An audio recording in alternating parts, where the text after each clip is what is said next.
Now when you are praying, اے ہمارے باپ, when was the last time you hold somebody's hand and say, let's pray together?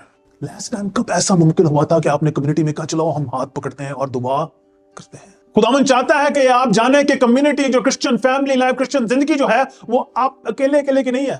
میں اپنے گھر میں بیٹھ کے دعا کر رہا ہوں, تم اپنے گھر میں بیٹھ کے کرو.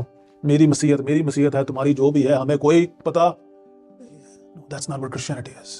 It convicts our heart to a different level کہ ہمیں مل کر ایک دوسرے کے لیے دعا کرنے کی ضرورت ہے. اگلا پوائنٹ جو آتا ہے وہ کیا آتا ہے؟ ہمارے کے بعد کیا اگلا لفظ ہے؟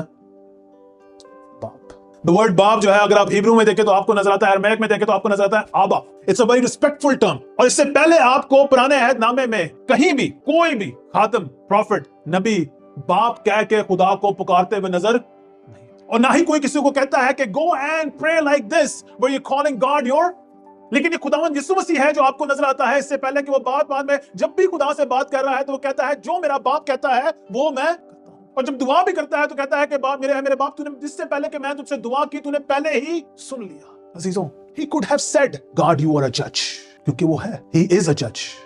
وہ کہہ سکتا تھا کہ تو مالک ہے, وہ کہہ سکتا تھا کہ تو خداوند ہے, وہ کہہ سکتا تھا کہ تو الشدائی ہے, یہوہ یری ہے. پرانے عہد نامے میں اتنے نام ہیں, وہ کچھ اور بھی استعمال کر سکتا تھا, لیکن خداوند یسوع مسیح یہ چاہتا ہے کہ آپ جانیں کہ وہ آپ کا باپ ہے. He is your father, he cares for you, he loves you, and the relationship is different.